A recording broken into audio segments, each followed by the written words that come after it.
Assalamualaikum warahmatullahi wabarakatuh.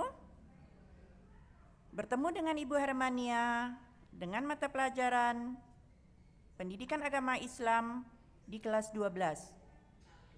Materi pertama yang akan kita sampaikan pada hari ini adalah iman kepada hari akhir.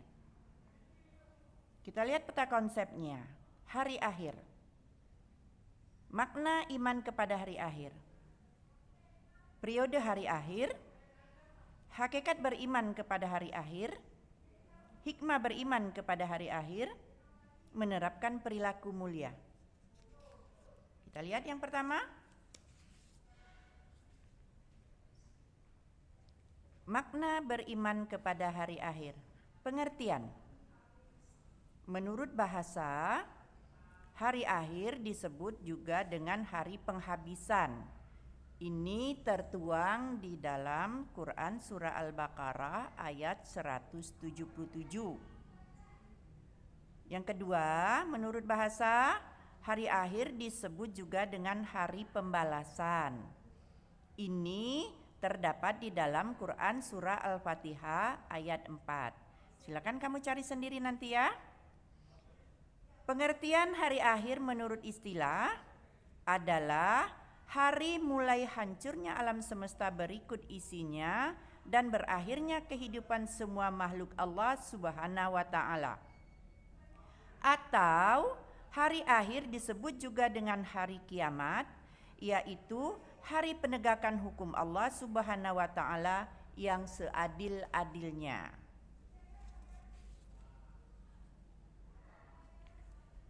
Kebenaran akan datangnya hari akhir menurut Al-Quran, menurut ilmu pengetahuan, dan menurut indrawi. Menurut Al-Quran, kiamat itu terbagi dua. Adanya kiamat sughra atau kiamat kecil, ini terbagi dua, adanya fitnah kubur, siksa dan nikmat kubur. Yang kedua, kiamat kubra atau kiamat besar. Ini adalah kiamat yang sesungguhnya. Menurut ilmu pengetahuan, itu menurut geologi. Menurut ilmu geologi, bumi terjadi dari gas yang berputar.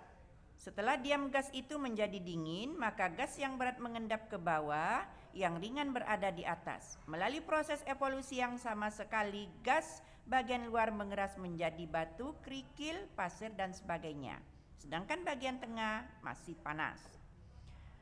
Kemudian menurut teori fisika, letak matahari kira-kira 150.000 juta kilometer jauhnya dari bumi. Namun sinar matahari sampai ke bumi selama 8 menit 20 detik.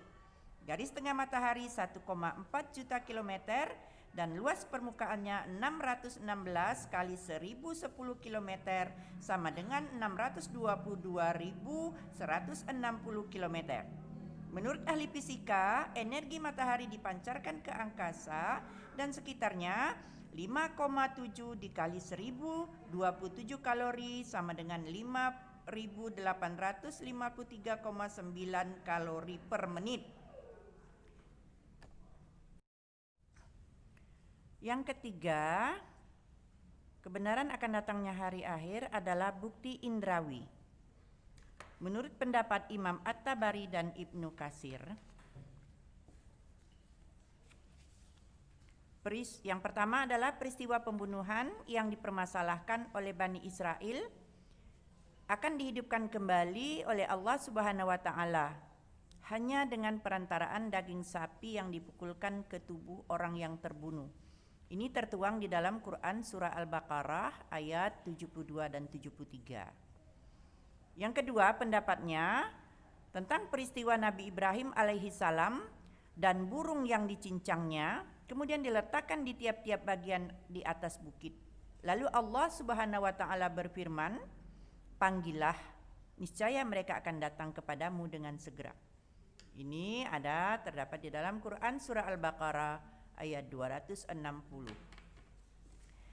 Selanjutnya adalah periode hari akhir. Kita akan melalui tahapan hari akhir. Yang pertama yaitu hari akhir yang sudah dilalui, yaitu hari hancurnya alam beserta isinya. Kemudian kita akan melalui Yaumul Ba'ats. Yaumul Ba'ats itu setelah hancur dan musnah alam semesta termasuk manusia, terjadilah hari kebangkitan. Nah, itu disebut dengan hari Yaumul Ba'ats. Yang kedua, namanya Yaumul Hasyar. Yaumul Hasyar itu hari kita dikumpulkan di satu tempat yang sangat luas, yaitu padang mahsyar.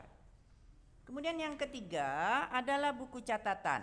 Nah, setiap manusia di alam mahsyar mempunyai buku catatan kitab perjalanan hidup yang sudah dicatat malaikat rakib dan atid. Nah, itu nanti akan kita terima, apakah melalui dengan tangan kanan atau dengan tangan kiri. Setelah itu kita ada di Yaumul Hisab. Yaumul Hisab adalah hari ketika Allah memperlihatkan semua amalan di akhirat untuk dihisab atau dihitung. Nah, kemudian mizan dihitung dengan timbangan yang akan ditimbang dengan seadil-adilnya, berisi kebajikan dan kejahatan yang telah diperbuat setiap manusia. Selanjutnya kita akan melalui As-Sirat.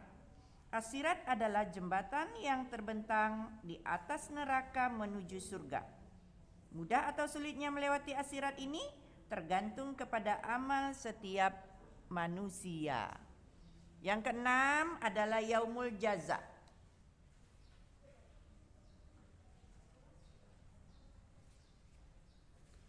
Yaumul Jaza adalah yang keenam, Yaumul Jaza. Yaumul Jaza adalah hari ketika semua manusia akan menerima balasan Allah atau jaza. Balasan yang diterima oleh seseorang sesuai dengan amal selama ia hidup di dunia. Yang ketujuh, balasan perbuatan baik dengan surga.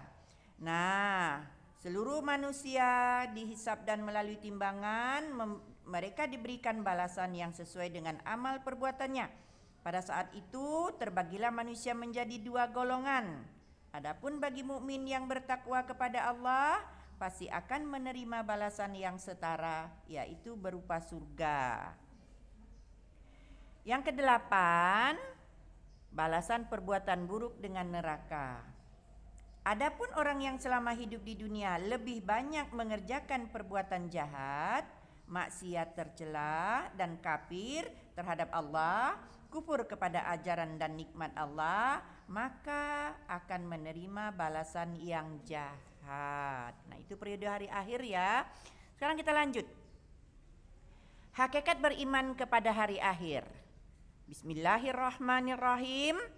Wallazina yu'minuna bima unzila ilaika wa ma unzila min qablik wa bil akhirati hum yuqinun. Al-Baqarah ayat 4. Yang terjemahannya, dan mereka yang beriman kepada Al-Quran yang diturunkan kepadamu Muhammad dan kitab-kitab yang telah diturunkan sebelum engkau, dan mereka yakin akan adanya hari akhirat. Selanjutnya hikmah beriman kepada hari akhir. 1. Muncul rasa kebencian terhadap maksiat. 2. Menyejukkan dan menggembirakan hati orang-orang mukmin dengan segala kenikmatan akhirat. 3. Senantiasa tertanam kecintaan dan ketaatan terhadap Allah Subhanahu wa taala. 4. Kita termotivasi untuk beramal baik dengan ikhlas. 5. Menghindari niat-niat yang buruk apalagi melaksanakannya. Jadi jangan coba-coba untuk berniat yang berbuat buruk, karena itu sudah belum dicatat tapi akan kita laksanakan. Yang keenam adalah menjauhkan diri dari asumsi-asumsi yang mengkiaskan apa yang ada di dunia dan di akhirat. Nah, terakhir adalah tugas. Tugasnya harus dikerjakan. Cari dan salinlah serta terjemahkan ayat-ayat Al-Quran yang menggambarkan siksa neraka. Sampai di sini ke pertemuan kita. Ibu akhiri, Assalamualaikum warahmatullahi wabarakatuh.